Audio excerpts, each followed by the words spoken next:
श्री सद्गुरु महाराज ओम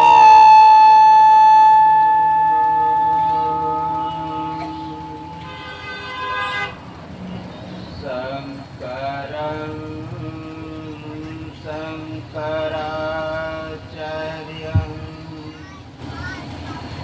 केशवं बादरायणं सूत्रभास्कृतो वन्दे भगवन्तो पुनः पुनः ईश्वरो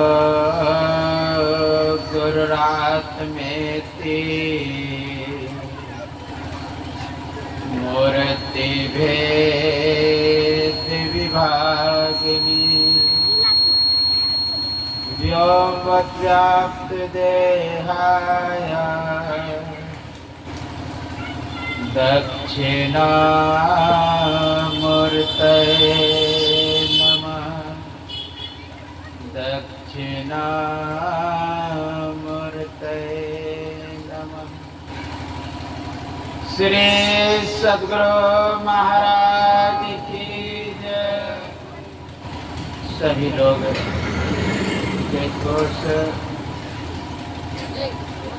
दृढ़ विश्वास के साथ करें। आप लोग अभी पाठ में सुने मंत्र जाप मम दृढ़ विश्वासा पंचम भजन सुवेद प्रकाशा। छठगन से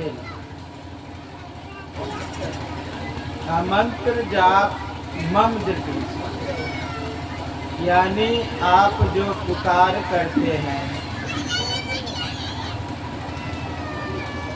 दृढ़ विश्वास होनी चाहिए।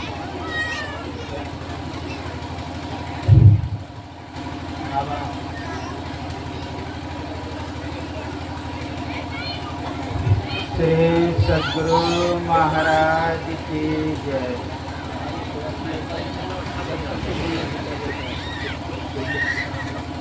मंत्र जाप मम दृढ़ विश्वास। एक वृंदावन की सच्ची घटना है। एक गोपियां नित दिन जाती थी जमुना पार दही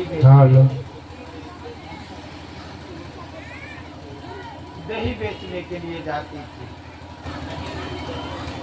तो बेचते बेचते एक दिन थक गई, धूप में परेशान हो गई। तो वह सोचती है कहीं पर जाके सुस्ता लेना चाहिए, कहीं पर जाकर आराम कर लेना चाहिए।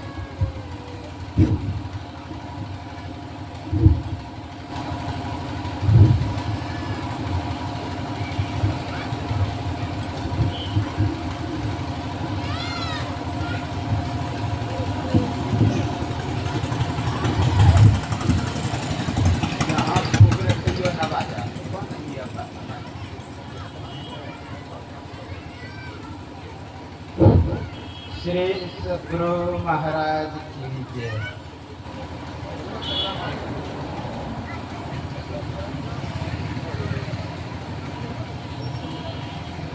मंत्र जाप मम दृढ़ विश्वासा पंचम भजन सुवेद प्रकाशा। मंत्र का जप। तो गोपियां जब सोचती है कि सुस्ता लेना चाहिए बैठकर, एक पंडित जी कथा कर रहे हैं तो सोचा यहीं पर रामो राम सरकारियों का, अर्थात भगवान का नाम भी हो जाएगा, मेरा आराम भी हो जाए। पंखा लगा हुआ था, बैठ गई। अब उसी समय पंडित जी कह रहे थे एक बार जो भगवान का नाम लेता है वह संसार सागर से पार हो जाता है। भगवान का एक परण है, तेसा महम समुद्रार्थ मृत्यु संसार सागरा भवामी नचिरात पार्थ मैया वेदित्यक्ता मय्ये व मन आधस्व मयि बुद्धि निवेश्य मय्यव अतुर्धम न संशया। भगवान का कहना है जो एक बार नाम लेता है उसे संसार सागर से उद्धार कर देता है। तो गांव की जो ग्वालिन थी, पढ़ी लिखी नहीं थी, निष्कपट थी, उसके मन में होता है जब एक बार भगवान के नाम लेने से संसार सागर में पार हो जाता है तो यमुना में नित्य दिन नाव वाले को पैसा देने की क्या आवश्यकता है। मैं भगवान का नाम ले लूंगी और पार हो जाऊंगी। अब गई यमुना किनारे, भगवान का नाम जप करना शुरू कर दिया, अब बस ऊपर से ही पार हो गई। अब नित्य दिन नाम भगवान का जपे, अब यमुना के पार हो जाए। प्रभु मुद्रिका लेहु मुखमाही जलधि लांग गए अचरज नाही। हनुमान जब समुद्र पार कर रहे थे लंका जाने के लिए तो भगवान अंगूठी दिए थे। अंगूठी को क्या किए, मुख में रख लिए, मुद्रिका। किसी ने कहा बंदर तो बंदर ही ठहरा, कहीं मुद्रिका मुख में रखने का है। तो इसके पक्ष से कभी कहते हैं ये तो निश्चित है कि मुद्रिका मुख में रखने योग्य नहीं है, लेकिन उसमें जो राम नाम अंकित है वह मुख में ही रखने योग्य है। उस नाम के प्रभाव से समुद्र को लांगे पर वो मुद्रिका लेहु मुख माही जलधि लांग गए अचरज नाही। वह जो गोपियां थी उसे दृढ़ विश्वास हो गई कि नाम में इतनी शक्ति है कि संसार सागर से पार हो जाए। एन के प्रकार है नित्य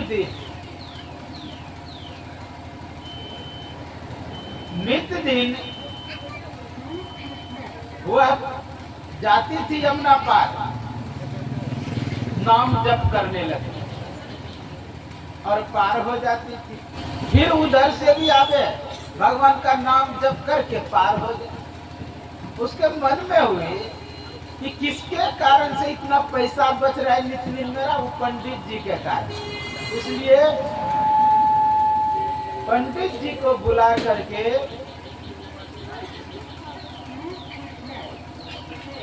पूजा या भोजन कराना चाहिए। जाके पंडित जी से, पंडित जी अमुक तिथि को अमुक समय में मेरे पास आप आएंगे, मैं भोजन कराऊंगा, मैं स्वयं ले जाने के लिए आऊंगा, स्वयं ले जाने के लिए मैं आऊंगा। कहा ठीक है। वह समय और तिथि आई, काहे ना आवाज ठीक कर रहे, क्या बात है।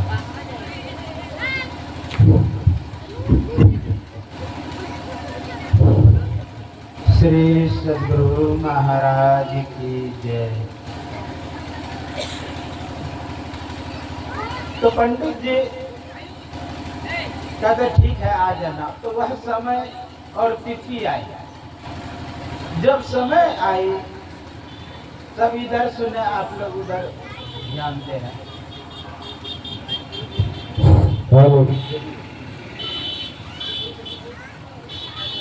श्री सद्गुरु महाराज की जय।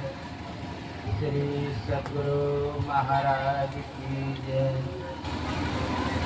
श्री सद्गुरु महाराज की जय। एक और छोटा में दे दीजिए, छोटा स्टैंड में यहाँ दे दीजिए। श्री सद्गुरु महाराज।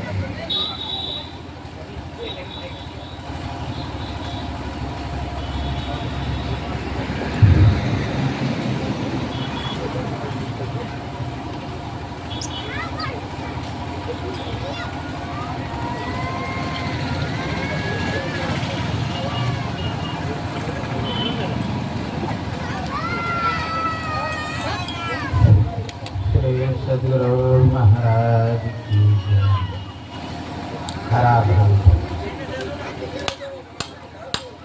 तो आप सुन रहे थे कि माँ पंडित जी के पास जाती है। कहाँ भाग चुका आपके? और पंडित जी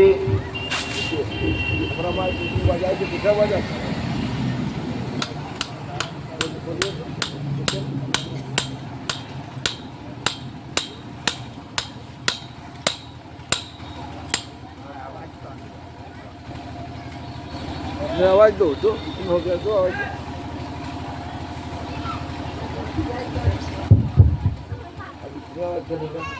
हेलो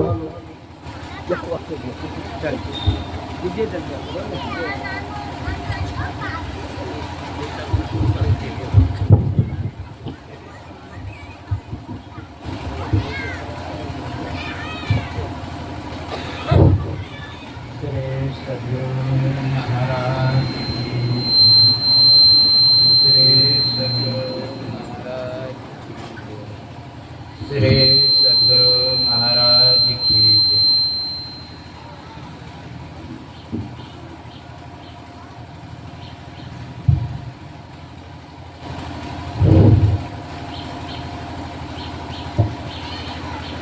श्री सद्गुरु महाराज की जय। श्री सद्गुरु महाराज की जय। श्री सद्गुरु महाराज की जय। तो माता जी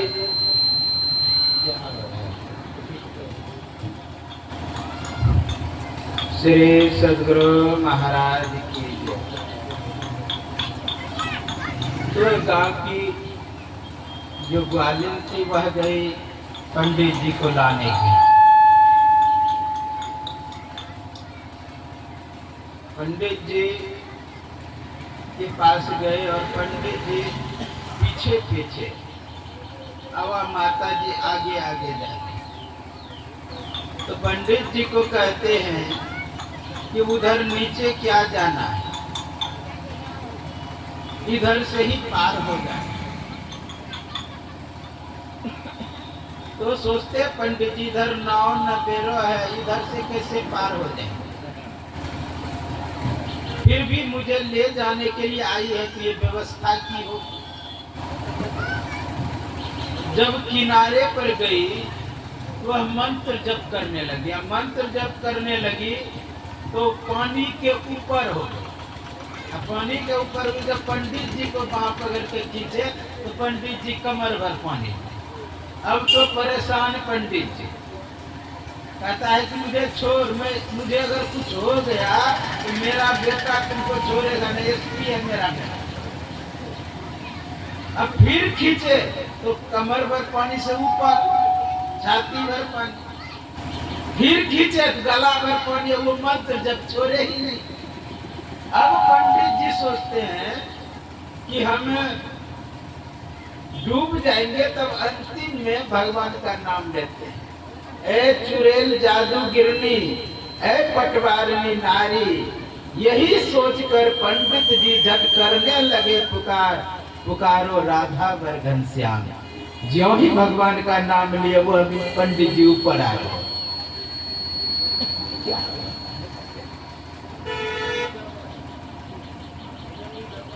तो पंडित जी ऊपर हो गए और पार हो गए। उस पार में जाकर के क्या होता है, कहते कि पुत्री यह मंत्र तुम्हें किसने दिया? कहा वो तो आप ही ने दिया। चरणों में पंडित जी गिर गए कि इतना दिन तक हम कथा करते रहे, नाम के वेद को नहीं जाना। मंत्र जाप मम दृढ़ विश्वास, इसलिए हम लोगों को दृढ़ विश्वास के साथ जय घोष करना चाहिए। बोलिए श्री सद्गुरु महाराज की जय। एक बार और श्री सद्गुरु महाराज की जय। सर्वत्र रूप में विराजमान आराध्य देव को कोटि सनमन। व्यक्त रूप में मंचस्थ बंदा महापुरुष ते चरणारविंदम। यत्र तत्र अन्यत्र विराजमान संत जन, विज्ञ जन, सज्जन वृंद, माता एवं धर्मशीला भक्तिमती बहनों के अंतस्थ विराजमान परमात्मा को मेरा नमन। अभी आप लोग यत्र तत्र से छठी संस्कार के शुभ अवसर पर सत्संग में एकत्र हुए हैं। उसमें सदग्रंथ रामचरितमानस से आप लोग नवधा भक्ति श्रवण कर रहे थे। संस्कार एक प्रकार का शुद्धिकरण, परिष्कृत, विमलीकृत, जंग को झाड़ देना, मैल को निकाल देना, ये सत्संग एक सिस्टम यानी संस्कार ही इसको भी कहा है। संस्कार का अर्थ ही होता है पवित्र संस्कार,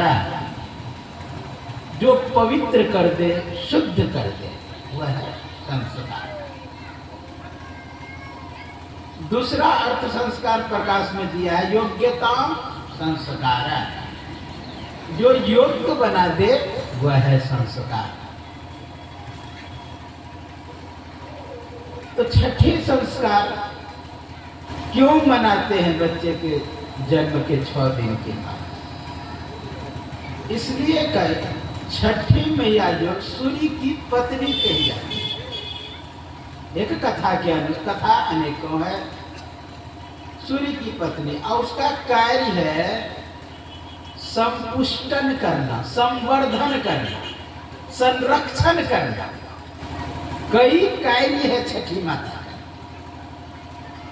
इसलिए आप देखेंगे किसी को पुत्र की कामना होता है तो सूर्य की पूजा करते हैं।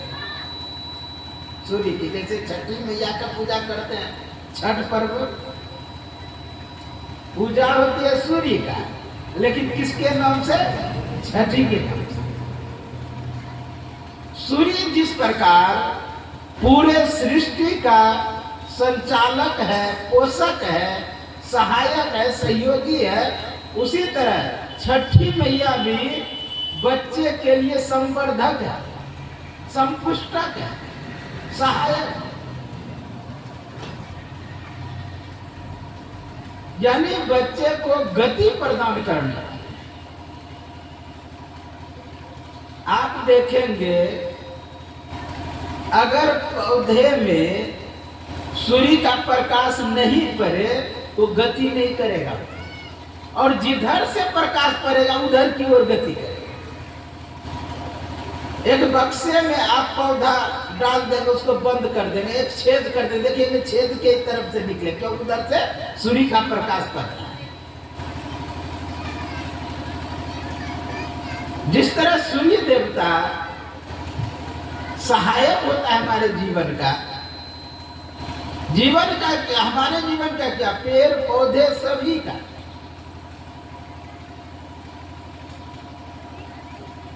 यह समय जैसे ठंड का है, बहुत अधिक ठंड पड़ने लगता है, देखेंगे कि पौधे में गति रुक जाती है, थोड़ा कम हो जाता है। अगर सूर्य नहीं उदय हो तो आपको फसल भी बढ़िया नहीं हो। यूरोपियन देश में हरी हरी सब्जी नहीं होती है, क्योंकि सूर्य 6 महीना अंदर ही रहता है। इसलिए उन लोगों का कभी कभी होता है संडे, सूर्य का दिन या गुड मॉर्निंग, अच्छा दिन। तो सूर्य से ही हम लोग जीवन पाते हैं। जैसे नाभि चक्र है, नाभि चक्र को सूर्यपुर भी कहते हैं, और नाभि से ही पूरे शरीर में नस नारी फैला हुआ है। जब माँ के गर्भ में बच्चा होता है तो नाभि ही संपुष्टन करता है, संवर्धन करता है। इसे सूर्यपुर भी कहते हैं, मणिपुर भी कहते हैं। मणि के तरह चमकता हुआ। अगर सूर्य नहीं रहता तो हम लोगों का जीवन संभव नहीं था। उसकी तो बहन है छठी, उसका भी कार्य है बच्चे को संतुष्ट करना, इसलिए हम लोग छठी संस्कार में। और सत्संग जो है, सत्संग भी वही करता है। क्या करता है? संपुष्ट करता है बच्चे, अध्यात्म की ओर प्रगति भी कराता है बच्चे, अज्ञान से भी हटाता है बच्चे, ज्ञान में प्रतिष्ठित भी करता है बच्चे। बच्चे का जो जीवन होता है अनुसरण अनुकरण का होता है। बाहर का वातावरण का जितना प्रभाव पड़ेगा, बाहर का वह प्रभाव अगर कम करना चाहते बाहर का प्रभाव को, तो आप सत्संग करें। बच्चे के नाम से सत्संग कराएंगे तो स्वाभाविक तो उस पर प्रभाव पड़ेगा। आप कहेंगे बाबा बच्चा अलग है, सत्संग आप अलग कर रहे हो, उस पर कैसे प्रभाव पड़ेगा?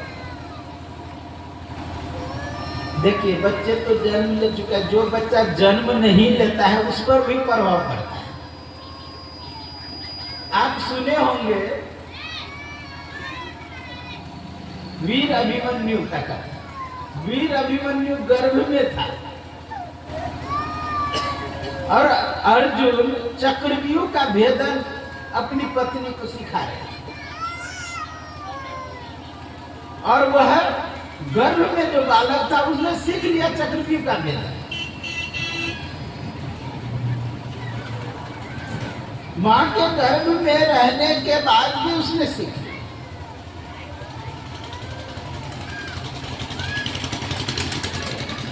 मां के गर्भ में रहने के, जब मां के गर्भ में रह के सीख सकता है तो क्या बाहर आने के बाद नहीं? मां के गर्भ में प्रहलाद भक्ति को सीख लिया।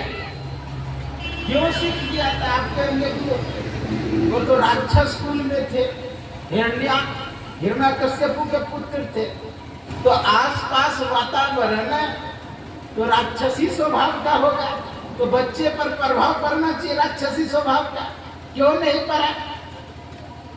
जानते हैं क्यों नहीं पड़ा? क्योंकि उनकी मां जो कयाधु थी ना, वह थी नाग कन्या, नागलोक की कन्या। अब वह नागलोक में विष्णु की पूजा होती है। अब विष्णु की पूजा जो होती तो विष्णु भगवान की मूर्ति छुपा करके बक्से में कयाधु अपने घर ले आई थी, हिरण्यकश्यप गया। अब वो छुप छुप करके विष्णु की पूजा करते। अब वह प्रभाव हो बच्चे पर जन्म लिया, कुछ ही समय हुआ था, कुछ ही दिन हुआ था कि उसके पिता ने गोद में लेकर के कहा, पुत्र तुमने क्या सीखा? तो कहता, सर्वनम कीर्तनम यस्य विष्णु पाद सेवनम अर्चनम वंदनम साख्यमात्म निवेदनम। कहा मैं अर्चन करना सीखा, वंदन करना सीखा, साख्यमात्म आत्मनिवेदन सीखा। सर्वनम कीर्तनम यस्य विष्णु पाद सेवनम, विष्णु का चरण सेवा सीखा। यह सब मैं सीखा। विचार करें, वह भक्ति का संस्कार कहां से आया? जब हिरण्यकश्यपु चले गए थे तपस्या करने के लिए, जब चले गए थे तपस्या करने के लिए, तो उस समय इंद्र कयाधु को हरण कर लिए थे, हरण करके ले जा रहे थे। जब हरण करके ले जा रहे थे तो रास्ते में मिल गया नारद। जब नारद मिल गए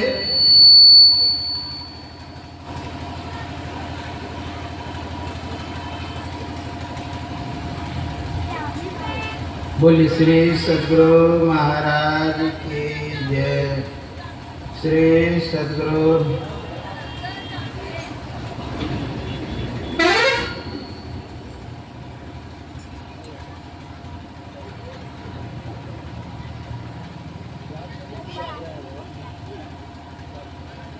बोली श्री सद्गुरु महाराज की जय। श्री सद्गुरु महाराज। तो मैं कह रहा था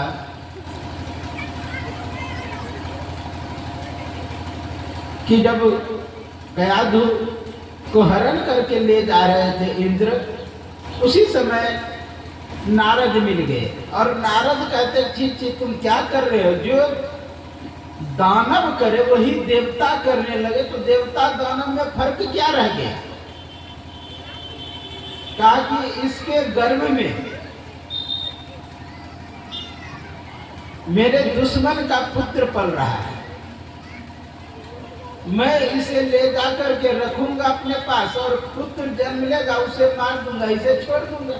कहा तुमने पहले भी योजना बनाया था मारने का, उसका क्या हुआ? तो कहते हैं कि कोई शक्ति आकर के बचा लिया। कहा जिसको गर्भ में रक्षा कर सकता है, क्या तुम उसे बाहर आने के बाद मार दोगे? हो न हो, कोई भगवान का भक्ति ही जन्म ले ले। समझा बुझा करके इंद्र को से गयाधु को छुड़ा लिया और गयाधु को ले गए अपने कुटी पर। और वहां का ऐसा भक्ति का माहौल था कि वृक्ष भी जप करता था, पेड़ पौधे सब, पत्थर सब जप करता था, क्योंकि जप का प्रभाव उतना होता है जगह का। जहाँ ऋषि मुनि ध्यान करते हैं, भजन करते हैं, भक्ति करते हैं, वहाँ का आसपास वातावरण ही वैसा हो जाता है कि सभी भक्तिमय होता है। इसलिए वहाँ पर ज्यों ही जन्म लिया प्रहलाद, जप करते हुए, भगवान का नाम लेते हुए, ये है भक्ति का प्रभाव। इसलिए कहा कि प्रथम भक्ति संतन कर संगा। कहा प्रथम भक्ति है संतों का संग। सत्संग से क्या होता है? तो सत्संग से परिवर्तन होता है, बदलाव होता है, शुद्ध होता है, पवित्र होता है। आप लोग सुने होंगे, जो कोई मिले उनसो नर होई पवित्र लगे हरिरंगा, दोष कलंक सबे मिट जाए, नीचो हो जात तंगा। जो अति मलिन नीर गंग मिलत हो जाते हैं गंगा, सुंदर शुद्ध करे जगमाही करो सत्संगा। कहा जो सत्संग में जाता है वह शुद्ध हो जाता है, पवित्र हो जाता है। जो कोई मिले उनसो नर होई पवित्र लगे हरि, वह पवित्र हो जाता है, शुद्ध हो जाता है और हरि के रंग में रंग जाता है। ये सत्संग का प्रभाव है। कहेंगे कि महाराज क्या अंदर में गंदगी होता है? शुद्ध होने के लिए तो गंदा होना पड़ेगा। सुसंस्कारी होने के लिए पहले कुसंस्कार रहेगा तब ना हटेगा। हाँ, एक जन्म का नहीं, जन्म जन्मांतर तक का गंदगी है अंदर में। अनेकों जन्म हुआ है हम लोगों को, एक जन्म नहीं। आप लोग सुनेंगे पशु पक्षी कृमि आदि के योनि में, अब घर में हूँ बहुबार। सब योनि भोग योनि है, ये आपको कर्म योनि है, संग्रह करने मनुष्य। इसी में आप कर्म को नाश भी कर सकते हैं, इसमें आप कर्म को नाश कर सकते हैं। जितना जमा किया हुआ है उसका आप समाप्ति भी कर सकते हैं।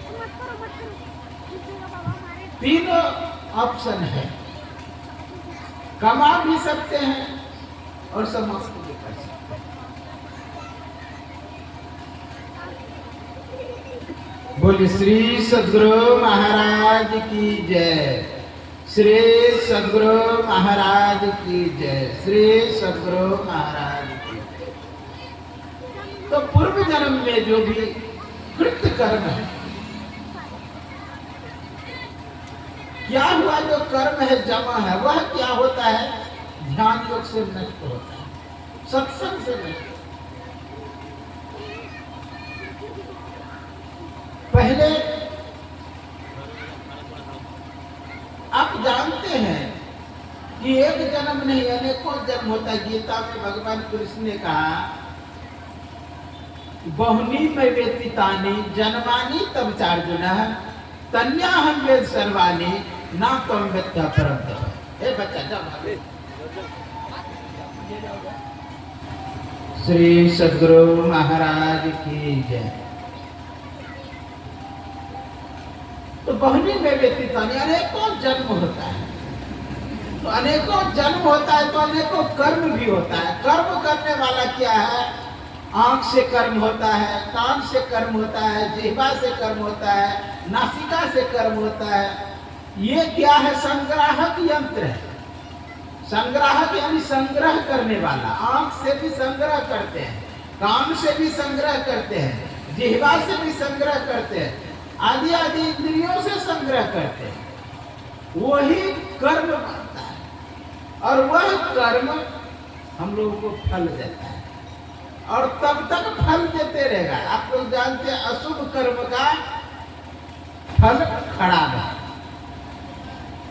कुकर्म का फल खराब है और शुभ कर्म का अच्छा है। लेकिन दोनों को भोगना पड़ेगा। अगर दोनों से आप बचना चाहते हैं, दोनों से उपराम होना चाहते हैं, दोनों से आप अलग होना चाहते हैं, दोनों को समाप्त करना चाहते हैं, तो आपको सत्संग करना। सत्संग का काम क्या है, जो कर्म किए हैं उसको डिलीट करने का, साफ करने का। आप क्या कि महाराज हम मर जाएंगे तो सब तो साफ ही हो जाएगा, समाप्ति नहीं होता है समाप्त। क्योंकि इतना सूक्ष्म वो पहुंच जाता है तो वहां अस्त्र शस्त्र ये 5 तत्व का प्रभाव नहीं रहता है। गलाना सराना इसी 5 तत्व का काम है। इसलिए 5 तत्व का वह प्रभाव ही नहीं रहता है, इसलिए वह कर्म जलता ही नहीं, समाप्ति नहीं होता है। और सत्संग का तरंग इतना सूक्ष्म तक जाता है। सत्संग भी एक कर्म है, कर्म है तो वहीं पहुंचता है जहां संग्रह कर्म का है।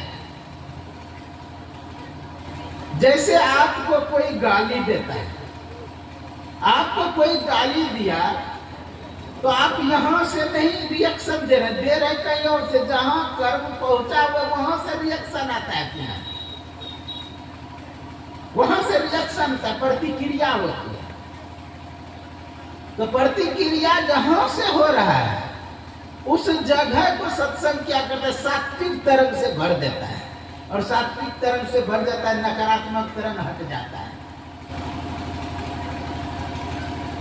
और जब नकारात्मक तरंग हट जाता है तो कर्म समाप्त हो जाता है। इसलिए कहा कि सत्संग लागी रहो रे भाई। दूसरा क्या होता है, सत्संग से परिवर्तन होता है, बदलाव। प्रथम भक्ति संतन कर संगा, संग से क्या है, परिवर्तन, बदलाव। आपके किसका किसका परिवर्तन हुआ है? परिवर्तन देखिए स्वयं सबरी उदाहरण है। या नहीं तो ले लीजिए, बहुत उदाहरण है। दासी के नारद, हिरणी से श्रृंगी ऋषि, अंडा से वृंदा सुखदेव जी का हाथ है, कोल्हंडू से वाल्मीकि, मत्स्यगंधा से भरद्वाज, महिमा न खाते। कहे कभी केशव दास, कहाँ लोग करो बखन, सत्संग के प्रभाव से ब्राह्मण पद पाते। दासी का पुत्र थे नारद पूर्व जन्म में। संयोग से उसके यहाँ महात्माओं की टोली यानी जमात आया। जब जमात आया उनके गांव में तो 4 महीना तक सत्संग होते रहा, चातुर्मास बिताने के लिए महात्मा। तो उसकी मां नित्य दिन जाती थी बर्तन धोने के लिए, वो जहाँ पर महात्मा लोग ठहरे हुए। तो महात्मा का जूठन जो बचे न वही लेते आवे खाने के लिए नारद को। उस जूठन के प्रभाव से उसके मन में सात्विक विचार पैदा हो गया और सत्संग में जाकर के बैठने लगे। अब वो भी छुप करके बैठते थे कि कहीं कोई देख ना ले हमको कि सत्संग सुन रहा है। ये चोरी करना हुआ सत्संग का, छुप करके बैठ के सुनना। क्योंकि बड़े बड़े महात्मा थे तो उनको डर लगता था जाने में। लेकिन कोई महात्मा देख लिया कि अमुक के बच्चा छुप करके सुन रहा है सत्संग, उसको बुलाया और आगे में बैठाया। तो 4 महीना जो सत्संग सुना, महात्मा जब जाने लगे महात्मा पीछे लग गए कि हम भी साथ में जाएंगे। उसको मना किया कि तुम्हारी माँ भी ऐसी, तुम माँ का इकलौता पुत्र हो, इसलिए तुम घर पर रहो, सेवा करो। माँ अगर शरीर पूरा हो जाएगा तब तुम महात्मा बनना। संयोग से कुछ दिन के बाद उसकी माँ का देहावसान हुआ और वह तपस्या करने के लिए निकल पड़े। घोर तप किए भगवान का और भगवान दर्शन दिए और कहते हैं कि तुम्हें विशेष दर्शन अगले जन्म में दूंगा। वही दूसरे जन्म में हुआ क्या बनी, ब्रह्मा का मानस पुत्र। एक ही बार में प्रमोशन हो गया, एक ही बार। सबरी स्वयं देखिए, सबरी का स्वयं प्रमोशन हुआ है। पहले क्या थी आप लोग जानते हैं, एक खिखिरनी है, साधारण कोई जानकर, और दूसरे जन्म में राजघराने में जन्म ले। एक ही बार में क्या हो गया, परिवर्तन बदला। इसलिए कहा संतन के संग लाग रे तेरी अच्छी बनेगी, अच्छी बनेगी तेरी बिगड़ी बनेगी। ध्रुव की बन गई, प्रहलाद की बन गई, हरि सुमरन गए राज रे तेरी अच्छी बनेगी। जंगल में ध्रुव भटक रहा था। 5 वर्ष का बालक, कोई सहारा नहीं, कहाँ जाएंगे क्या करेंगे कोई पता नहीं। केवल बैराग्य था, माँ की जहर भरा शब्द सुन करके बैराग्य हो गया। आप जानते हैं कि उत्तानपाद की के 2 पत्नियां थी, सुरुचि और सुनीति। और ध्रुव सोचा कि मैं पिता के गोद में जाके बैठने के लिए गए। और जब बैठने के लिए गए तो उसकी जो माँ थी, जिसका नाम सुरुचि, सतेली माँ, वो बाह पकड़ के और खींच करके नीचे फेंक दिया, नीचे गिरा दिया। कांपता हुआ अपनी माँ के पास जाते हैं, सुनीति के पास। और सुनीति के पास जाके कहते हैं कि मेरी माँ डांट लगाई। कहा क्या कहा कि तपसा राज्य पुरुषम तस्य मानुग्रहण में गर्भे त्वं साध्यात्मानम यदि इच्छा निर्पासन। अगर तुम पिता के गोद में बैठना चाहते हो, राजा के गोद में बैठना चाहते हो, तो तपस्या करो जाके। तपसा राज्य पुरुषम तस्य मानुग्रहण में कहा कि तुम भगवान से अनुग्रह प्राप्त करो। अनुग्रह प्राप्त करने के लिए दर्शन दे दे। अगर कहे कि तुम्हारी क्या मुराद है, मैं आबाद कर दूंगा, मांगो। तुम यही मांग करना, मैं जब जन्म लूं तो सुरुचि के गर्भ से।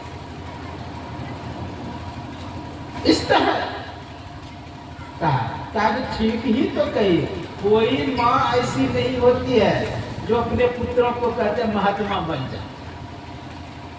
तुम्हें तो कह रहा है कि भगवान का भजन करो, तुम महात्मा बन जाओ। अब इस बात का भी चोट लगा, क्या हमारी माँ भी कह रही है। दूसरी माँ बोल दे तो ठीक है, लेकिन हमारी भी माँ कह दी तपस्या करने के लिए। उसी समय रात में ही निकल गए, और रात में निकल गए तो कहाँ जाएंगे, क्या करेंगे, कुछ समझ में नहीं। उसी समय नारद आए। नारद संत ज्यों ही उनके चरणों में दंडवत किया, प्रणाम किया, उसने मंत्र दिया, और मंत्र दिया, देखिए भगवान को उपलब्ध हो गए। यही है संतन के संग लागे। ध्रुव की बन गए, प्रहलाद की बन गए, हरि सिमरन बैराज रे तेरी अच्छी बनी। ध्रुव लोक की प्राप्ति करनी, ये योग्यता और क्षमता उसके अंदर है। ये संतों के संग का प्रभाव है।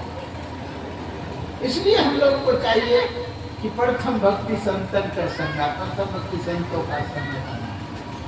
दूसरी रति मम कथा प्रसंगा, दूसरी भक्ति कथा प्रसंग में प्रेम, गुरुपद पंकज सेवा। बच्चा इसलिए अलग। बोले श्री सद्गुरु महाराज की जय। तो गुरुपद पंकज सेवा, तीसरी भक्ति अमान, गुरु के चरणों का सेवा करना, पूजा करना, उनके प्रति श्रद्धा रखना, उनके मार्ग पर चलना, यह होता है भक्ति।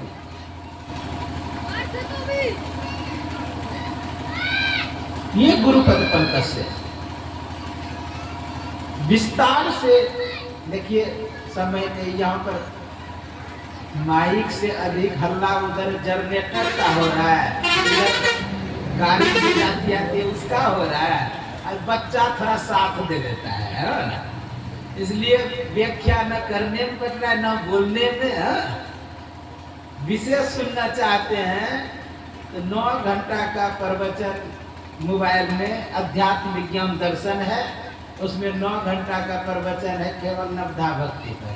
प्रथम भक्ति 9 दिन तक किए थे, 9 दिन नवधे भक्ति पाठ हुआ। हाँ, तो 9 दिन 1-1 घंटा का प्रवचन है। विशेष नवधा भक्ति का व्याख्या सुनना चाहते हैं तो एक चैनल सब्सक्राइब कर लेंगे, अध्यात्म विज्ञान दर्शन, तो उसमें पूरा आपको मिलेगा। उतना समय नहीं होता है, 1 घंटा 8 घंटा मिलता है। तो नवधा भक्ति बहुत विस्तार है, बड़ा है। सब भक्ति पर 1-1 घंटा 2 घंटा बोल सकते हैं। तो गुरुपद पंकज सेवा, गुरु के चरणों में समर्पित होना। फिर मंत्र जाप मम दृढ़ विश्वासा, मंत्र जाप में दृढ़ विश्वास हो। दृढ़ विश्वास अगर होगा तो सब काम बन जाएगा। भाव कुभाव किसी तरह अगर भगवान का नाम ले ले तो आपको लाभ ही लाभ होता है। अब विचार करिए, अजामिल नाम का जो व्यक्ति था, उसने भगवान का नाम लिया था कि बेटे का नाम लिया था? बेटे को पुकार कर रहा था, क्योंकि बेटे के प्रति इतना लगाव था, प्रीति था, आसक्ति था कि नारायण मुझे खिलाओ, नारायण मुझे पिलाओ, नारायण मुझे टहलाओ, क्योंकि मरणासन में पड़ा हुआ था, बीमार था। तो हर समय नारायण नारायण रट करता। एक दिन संयोग से जमराज आ गए। जमराज आ गए तो विकराल चेहरा देख करके डर गया। वो डर से मुंह से निकलता है, नारायण मुझे बचा। बेटा तो नहीं आया, लेकिन भगवान का पार्षद आ गया, नारायण का। उसी समय भगवान का पार्षद आए थे, जमराज भी आए थे। तो कहा भाई तुम यहाँ किस लिए आए हो? जमराज को कहा मैं इसको ले जाने के लिए आया है। कहा कि क्यों? कहा इसने कभी भगवान का नाम नहीं लिया है। कहा कि अभी अभी भी भगवान का ही नाम लिया है। कहा नहीं, उसने बेटे का नाम लिया। कहा तब भगवान के पार्षद कहते हैं कि अच्छा विचार करो, मैं किसी को जहर दिया पीने के लिए, वो जान के पिए या अनजान में पिए, जहर काम करेगा कि नहीं करेगा? वो तो करेगा। कहा गोली जान के मारे या अनजान में मारे, घायल करेगा कि नहीं करेगा? करेगा। उसी तरह भगवान का नाम जान के लीजिए या अनजान में लीजिए, वो प्रभाव करेगा, क्योंकि नाम में शक्ति होता है, किसी भी नाम। इसलिए का मंत्र जाप मम दृढ़ विश्वास। एक गांव में विवाह होने वाला था, तो निश्चित हो गया था कि अमुक तिथि को बारात आएंगे। उसके एक गांव का चोर था, उसके मन में हुआ जब बाराती को अगवानी के लिए जाएंगे उसी समय इसके घर में चोरी करने के लिए घुसेंगे, क्योंकि विवाह के घर में बहुत सम्मान होता है। वैसा ही विचार करके रख लिया। जब बारात आने रहे सब गया अगवानी के लिए, पूरा घर का घर चले जाते थे अगवानी के लिए। एक लेकिन बूढ़ा रह गया था। चोर के मन में होता है सब तो चला गया होगा, वो छत पे चढ़ गया, अब वहां से थाली फेंका आंगन में, कोई होगा तो बोलेगा। जब थाली फेंका लेकिन बूढ़ा समझ गया कि लगता है कि चोर है, उसने कहा अरे रमेश लाठी लेकर के आओ, मोहन को भी बुला लेना, अच्छा रमेश भाई को भी उठा लेना। अब चोर सोचता है सब है ये है, भागा चोर। एक लेकर बोलिए झूठे नाम बोलने के बाद सच्चो चोर भाग जाता है। अगर हम सच्चो नाम लेंगे तो अंदर से कम लोग क्यों नहीं भागे। इसलिए दृढ़ विश्वास होनी चाहिए। मंत्र जाप हम दृढ़ विश्वास जिस दिन हो गया तो समझिए काम बन जाएगा। इसलिए मंत्र जाप, फिर छठम शील मंत्र जाप में दृढ़ विश्वास, पंचम भजन सुवेद प्रकाश का छठम शील यानी दम का साधन करना, इंद्रियों को रोकने का स्वभाव बना। छठम शील विरक्ति बहु करो निरत निरंतर सर्जन करो। सातम सम मोहि मैं जब देखा, कहा सातवीं भक्ति है सभी में परमात्मा समझना देखना। भूतेषु भूतेषु विचित्य धीरा प्रत्यास्म लोकादमृता भवन्ति, यानी संपूर्ण भूता में, मिट्टी में, जल में, अग्नि में, वायु में, आकाश में, सभी में ब्रह्म का दर्शन, परमात्मा का दर्शन करना, वह क्या होता है सात्विक।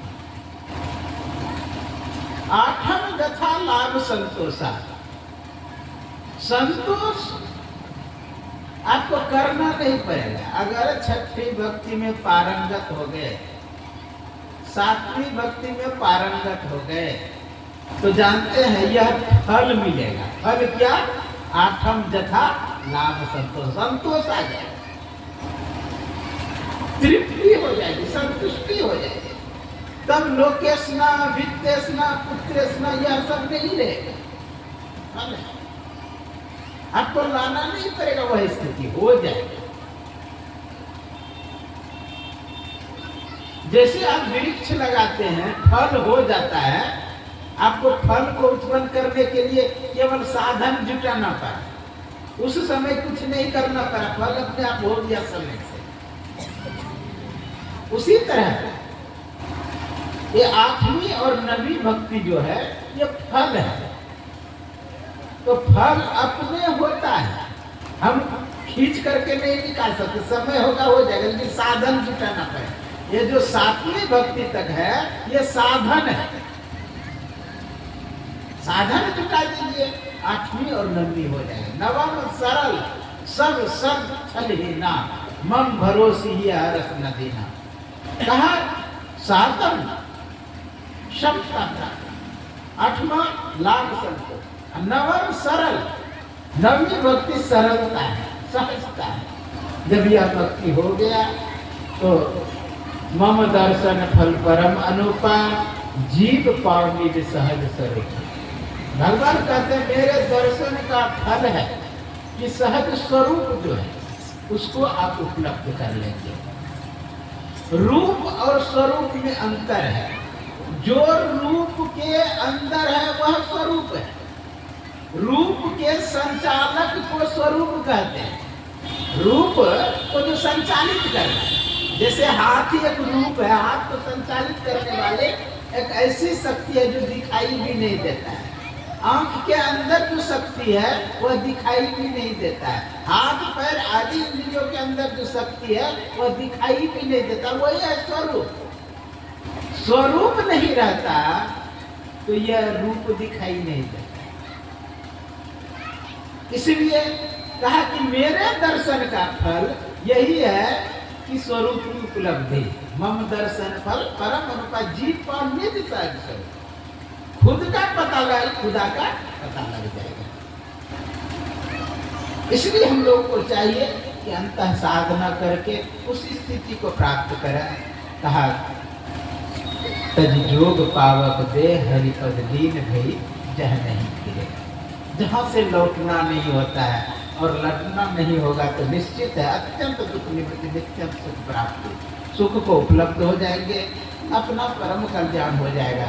जिस बच्चे के यह जन्मदिन के छठी के उपलक्ष्य में सत्संग है, मैं गुरुदेव से प्रार्थना करता हूँ कि तमसो माँ ज्योतिर्गम्य, असदो माँ सदगम्य, मृत्युर्माँ अमृतगम्य।